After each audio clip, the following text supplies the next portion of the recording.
Hello, everyone, and welcome to the Voices of Forestry podcast. I'm your host, Seth Stephenson, the communications coordinator with the Arkansas Forestry Association. Today, we are back with a new Voice of Forestry and a new topic. But before we get into that, let me thank our sponsors this month, NativState, for their support of the episode. But for now, let's get into kind of our topic this month. We're building on a topic that we talked about around this time last year, if memory serves, kind of about carbon credits, and we're going to look at the markets and how they've changed over the last X amount of years or so. And to help me do that is Tim White. He's the Vice President of Forestry with NativState. So, Tim, thank you for joining me and welcome to the show. Well, thank you, Seth. I'm glad I can be here. So, Tim, and I know we're catching you right after a knee surgery, so I appreciate you kind of getting into the office to knock this out with me today. But since you are new, let's kind of start with your history, if you don't mind. Can you just kind of tell the people who you are and how you got to be in this position where you're at today? Sure. Well, I'm an old graduate from UAM back in 1981. I worked a couple of years with our State Forestry Commission. I've worked with private timber companies, Deltic Farm and Timber, way back when, and I've been a self-employed consultant since about 1989, mainly working up in Northwest Arkansas, the Northwest Quadrant near Russellville. That's where I've been for the last, 35 years or so. Okay. And now you're with NativState. Now, as of 2021, I got contacted by Stuart Allen at NativState, and he started out as a good client of mine, and then we've kind of morphed into I'm kind of handling the forestry part of the business for them. I've hired several foresters and developing the forest part of the NativState program. And so you'll have to forgive me, Tim, because I remember you were in the office.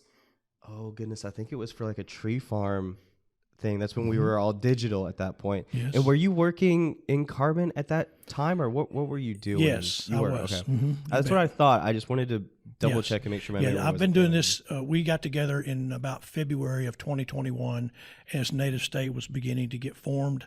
It was kind of an idea of Stuart's then, and we've kind of worked on it ever since then and developed into a pretty large operation right now. Okay. Yeah, because you guys are constantly growing, it seems like, when we're right now we're over, I think we've got over 400,000 gross acres, close to 300, getting up close to 400 landowners in about 5 different states right now. Wow. Okay. Well, so if anyone wants to learn a little bit more about carbon credits and forest carbon development, go back and listen to the episode that I did do with Stuart. We had Stuart on the episode, kind of explaining what exactly a company like NativState does and some of the things that they're looking at. So we're building off of that episode today, and Tim's going to help me do that. So Tim, can you just kind of explain to me, because really the thing that we're talking about is the evolution of the forest carbon carbon markets. Right. So how has things changed? They've changed pretty drastically, right? A lot has changed drastically since 2021. When we first got into this and we started looking at it, the demand for carbon credits, the voluntary carbon market, which is different than compliance, and we'll talk a little bit about that in a minute. So the voluntary carbon market was huge. Things in the economy, different economic factors went together, and we woke up and said, wait a minute, there's a huge demand, and I mean multi-billion-dollar demand for carbon offsets or carbon credits as they're known. That has not changed as much, but what has changed is the sophistication, the type of buyers, the sophistication of those buyers, because it's one thing to generate a carbon credit. It's another thing altogether in being able to sell that carbon credit. So you have to have a saleable product, something that a Exxon or Shell or whoever decides this is something they want to invest their money in to address their carbon footprint.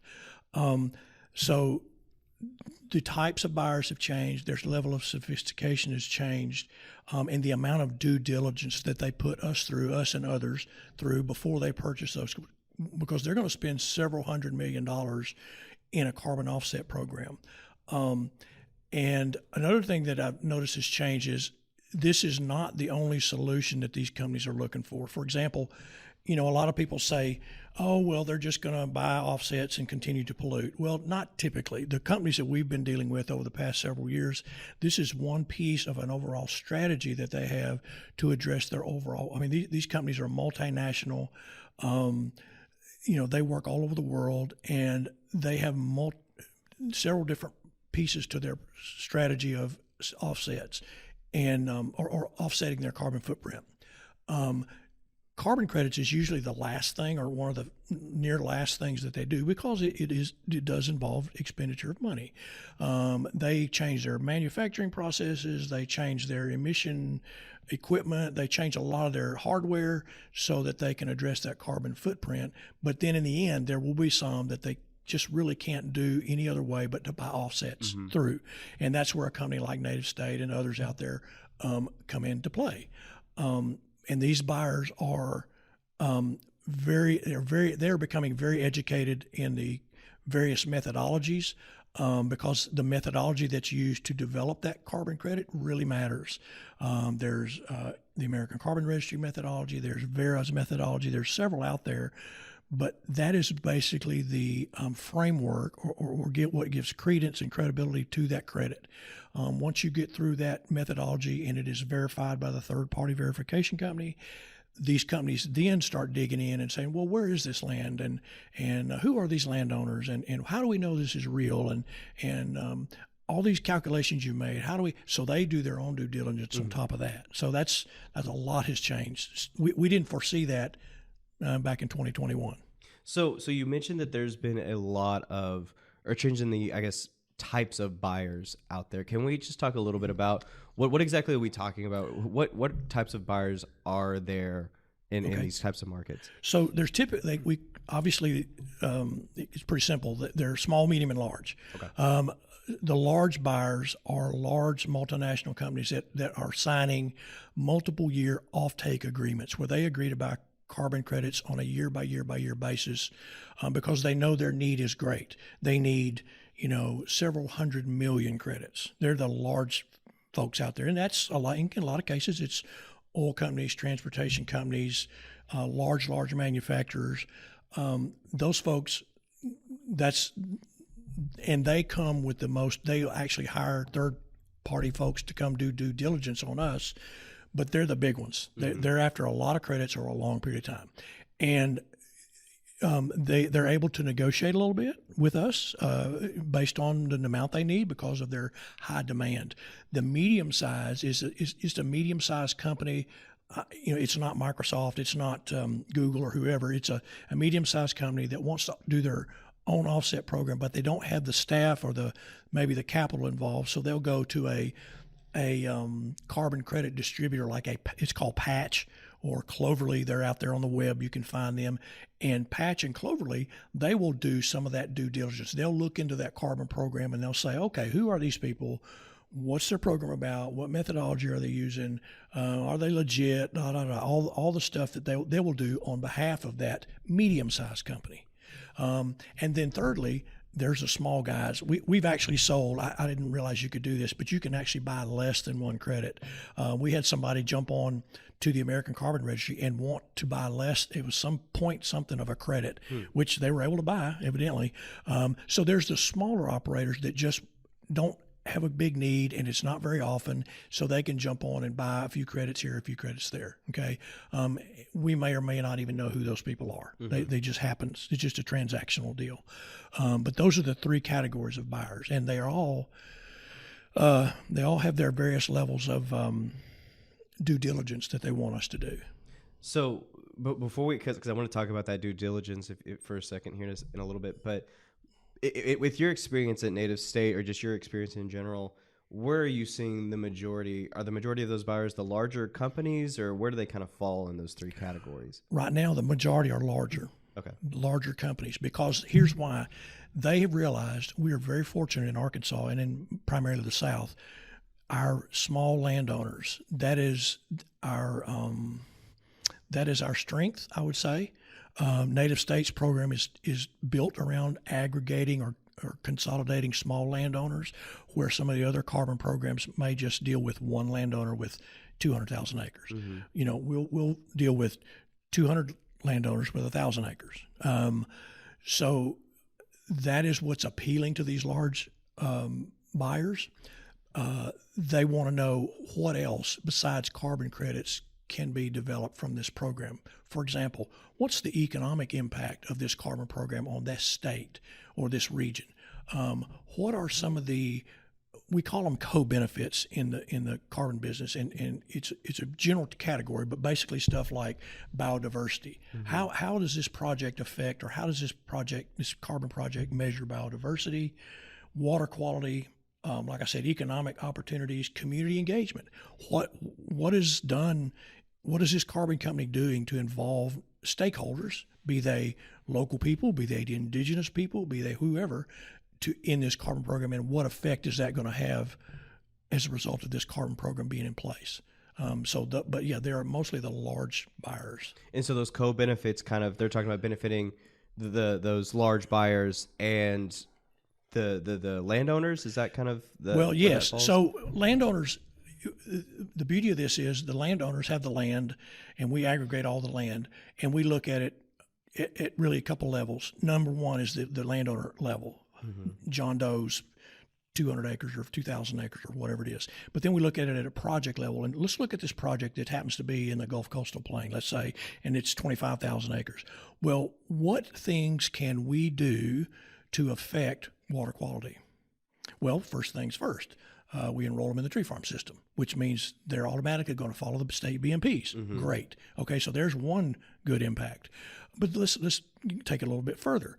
What can we do to affect biodiversity? Well, we have to, and this is kind of where we are now, we have to know what measurements of biodiversity matter. In other words, if we looked at this project 5 years from now, can we say this had a negative, positive, or any effect on the biodiversity of this project area? That's the kind of stuff, those co-benefit that these big buyers are wanting us to quantify. And that's the hard part, is the quantification.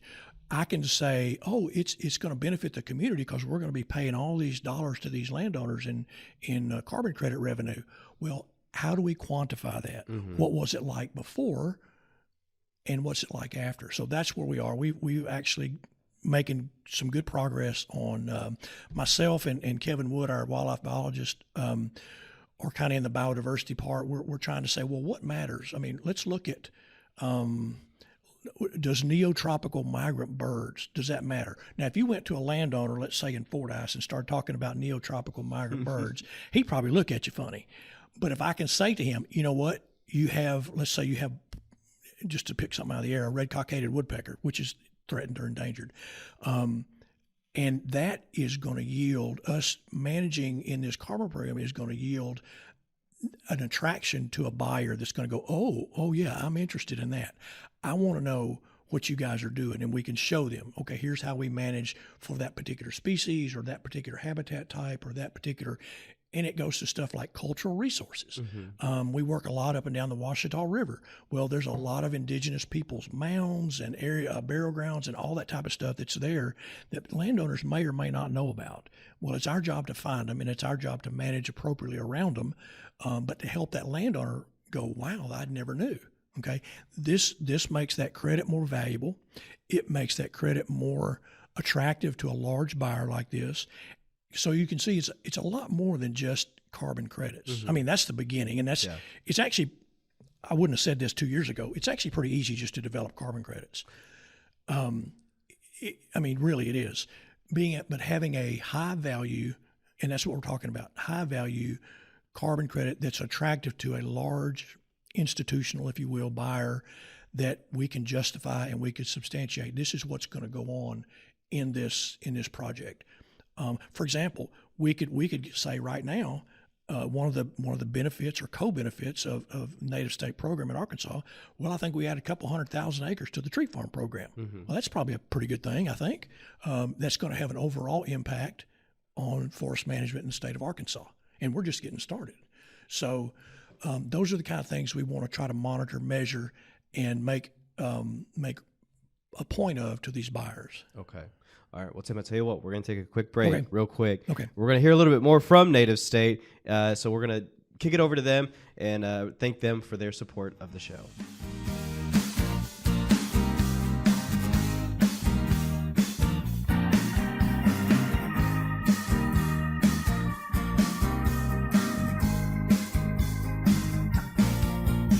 Hey landowners, have you heard about the new revenue opportunity available to you through the forest carbon credits? We're excited to introduce you to NativState. This Conway, Arkansas-based forest carbon development company is partnering with landowners across the South to help them enter the carbon credit market.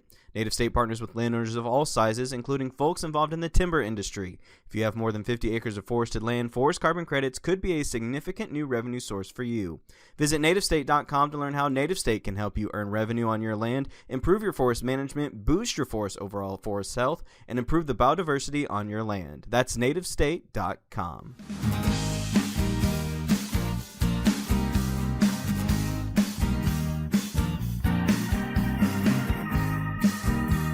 Thank you once again to NativState for their support of the show. So, Tim, I kind of talked about it a little bit here before the break, and I want to come back to it real quick. You talked about the due diligence when it comes to your end, to NativState's end, or carbon markets companies' end. What exactly are we talking about, though, when a company wants to come in, buy carbon credits, but they want to make sure you're doing your due diligence? What exactly are you guys doing when we're talking about that due diligence? Well, we are actually holding their hand and walking them through the woods. And I'm not saying that facetiously. We literally do that. So the carbon, to get a credit generated or a credit issued, we do have to hire a third-party verification company, and it goes through a very long, tedious process to verify, yes, these credits are developed to whatever methodology. Okay, that's the big, we thought that was the big hurdle. But now when we have these credits released and we get contact from buyers in all over the world, I've actually had people from France, England, Canada, I think we had some from Korea, to Conway, Arkansas, to take them to a project and say, okay, here's project number 800 or 801. Here's a plot. Here's how we take a plot. And we have all this documented in our methodology and documented in our standard operating procedures, and they've read all that, but they want to go see, well, what does it look like around Sheridan, Arkansas? What does the timber market look like around Sheridan? So this is what I do. We're driving down the highway, and I'll say, okay, we're going to count log trucks, all right? And I just want to give you an impact. And by lunchtime, we've counted 40 or 50 log trucks, right? And they're going, oh, okay, I get it. Or we'll drive by a couple of clear cuts or thinnings or whatever to show that there is an active, involved timber market in that area. Because one of the things that makes a carbon program work really well is that term called additionality. In other words, what's going to happen additional as a result of this project? So if these companies or these landowners were not in this program, more than likely this land would be clear cut at year 27 or 28 and planted again and run over and over and over again. And there's nothing wrong with that. But because of being in the carbon program, let's say their rotation runs out to 35 years or maybe 40 years, and they're thinning and they're not removing as much volume as quickly as they normally would. So that additional process is what companies really want to see, and they want to see, well, is there even a potential? We've taken them through, we took them through a sawmill, the new sawmill down there at Carthage. I mean, they'd never seen a sawmill before. Here's what's going to happen to these trees, okay? Anything we can do to educate those buyers in this due diligence process. But I've taken them, like I said, I've taken them up to Northwest Arkansas, Batesville, all over the place to show them this is the eco region. We give them a pretty good snapshot of what's important to forest landowners in Arkansas. How big a deal hunting is, for example. We just had a group here from France not 2 weeks ago, and we said, okay, well, we're going to have to work around hunting season. And they're like, what? They looked at me funny. I'm like, no, you don't. You'll understand by the time we get done. So we went down to Monroe, and we went up through Camden and El Dorado and up through there. And by the time they left here, they were like, oh, okay, yeah, we get it. This is a big deal. And it is. And it is to the forest landowner a big deal as well. Whether they lease their land out to hunt or whether they hunt on their own land, this is a big factor that a carbon program better not mess with. Okay, we better keep that intact. And that's a huge benefit to these landowners. But the due diligence process is very, I mean, the longer the due diligence, or the more intense the due diligence, usually the longer the carbon offtake agreement we signed. We've done several 10-year agreements, and it takes us about 6 months to go through their due diligence and sending them how do we calculate baseline scenarios and let's give you a breakdown. I mean, they want to know, they check us do these people actually own the land? Okay, because they work around the world, and our private landowner rights are much different here than, let's say, Brazil or the Congo. Okay. And they have to get used to that. This is what a landowner in the United States can expect. This is private property rights, and this all affects how they manage their land and how they look at this carbon program. More than likely, this land will be in forest for 40 years. The likelihood of the government coming in and saying, hey, we want your land, which they could maybe do in the Congo, that's not going to happen here. But they got to see that. They got to see, well, how do you verify they own their land? Okay, here's the title work. Here's all the stuff we did on the back end, or actually on the front end, to justify this is what John Doe's land is. And it's a pretty involved process. It sounds just, pretty much it's just education. It's just educational, because the group from France stopped into the office and we kind of talked with them about what we're doing in forestry here in Arkansas. And, it's just trying to get past, I guess, the cultural differences, everything else, just educating them on what exactly is happening on the land. I'd say probably about 70% of everything we do is educating somebody, whether it's a buyer, whether it's a landowner, whether it's a consultant forester, whether it's a group of consultant foresters that hey, they need to know more about this carbon program. It's very involved, but yes, it is tremendous amount of education. And the carbon market, as I've said, has changed. It's not the same as it was in 2021. So we have to adapt and deal with those changes as they occur. And number one, we have to look out for our landowners that have already enrolled and make sure that, none of these changes that happen, because for example, the ACR changes their methodology just a little bit, how the credits are calculated or any of that kind of stuff. We're kind of the shepherd of that project for those landowners, because really they trusted us to get them in the program, and we're going to make sure that they're taken care of. So let's kind of talk about the landowners a little bit, Tim.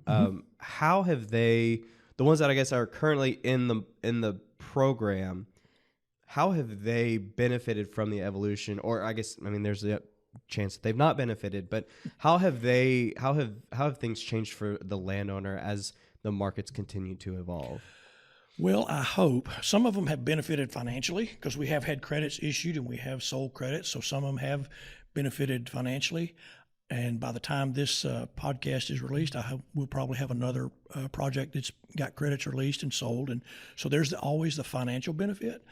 I'd like to think they know a little bit more about managing their land, what goes into that, because all these landowners have been enrolled, as I said, in the tree farm system. They've gotten a management plan written for them by a registered forester in the state of Arkansas or Mississippi or wherever they are.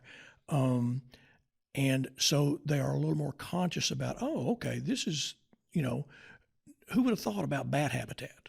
Who would have thought about stream, what's growing in this stream, what's living in this stream that my property has?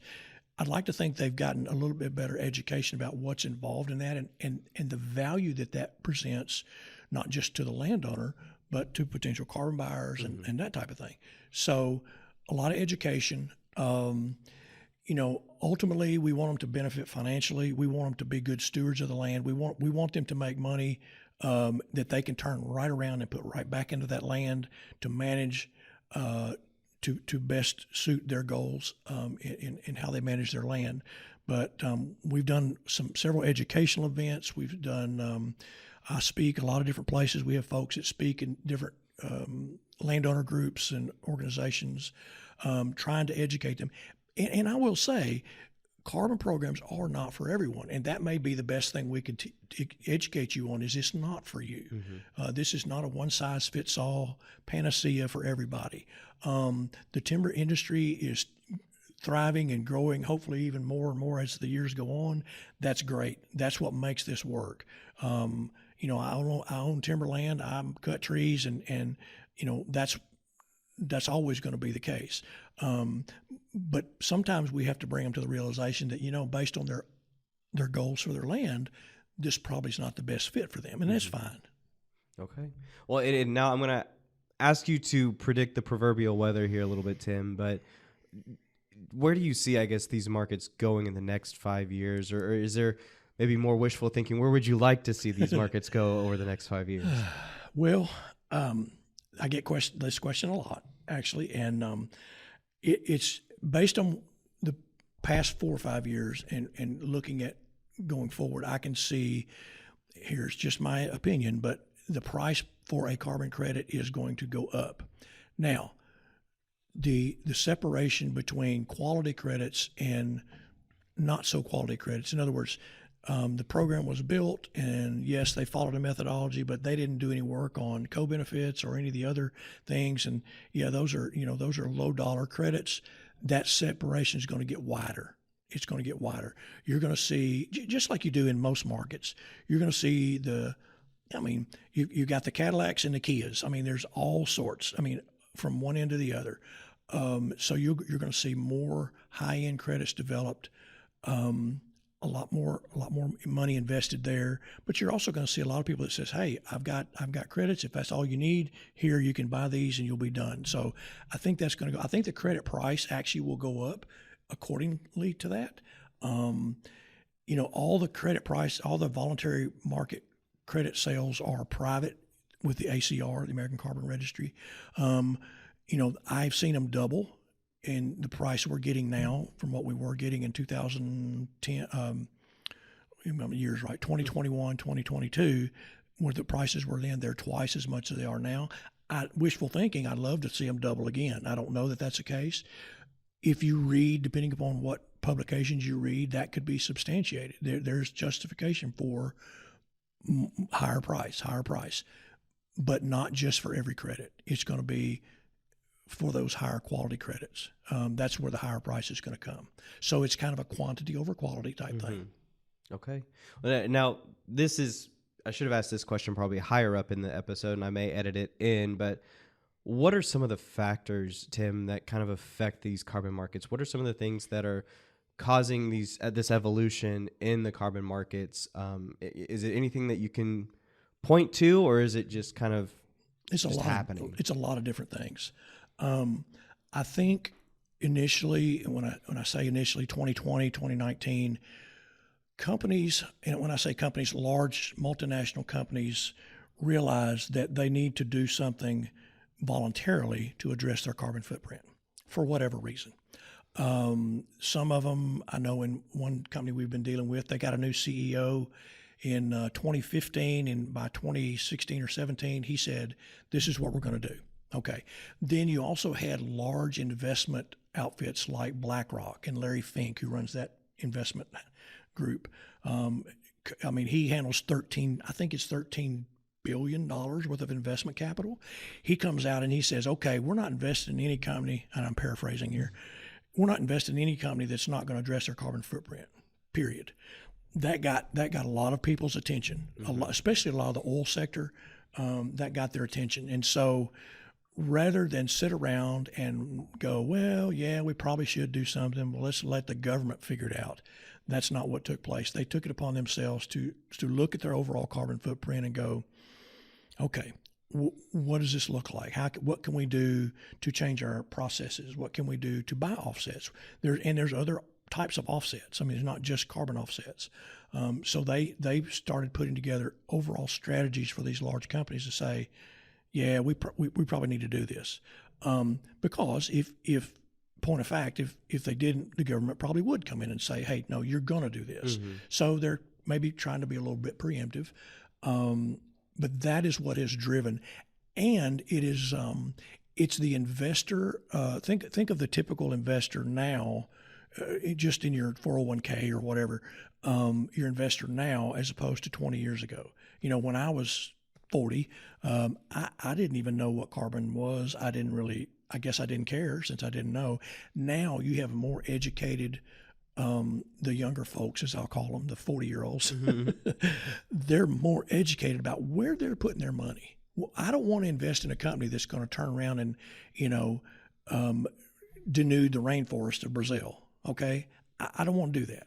So they're becoming more educated, and this is driven by so much data available to us now. You can look up in Google any company, any project they're on and see what they're doing. So that is driving a lot of these companies to go, "Okay, let's think about our ES&G. That's the big buzzword: environmental, social, and governance policies. Let's create one. 20 years ago, those didn't even exist. So let's create one, and let's make a statement, and let's say this is what we're going to do affecting the environment and social issues and governance, and that is what's driven the carbon market. Okay. All those things together is driving the carbon market, and I don't see it changing a whole lot. Okay. Well, Tim, is there anything else you want to add or you'd like to say before we wrap this up? No, I appreciate the opportunity, and let me tell you, we work with forestry associations in 5 or 6 different states, and my heart is always going to be with Arkansas because these guys do a great job as far as getting information out to the landowner, to the forest industry. I hope this podcast will be helpful to some, and of course you can always reach out and get in touch with us if you need more information. Okay. All right. Cool. Well, Tim, thank you so much, man, for joining us. We really appreciate you making time to come in here and kind of educate me, because these podcasts are educational to me as well. I think I've said this on the show before. It's a little bit of a cheat where I started this show so I could figure out what the heck's going on in the industry I work for. So thank you for joining us. You're welcome.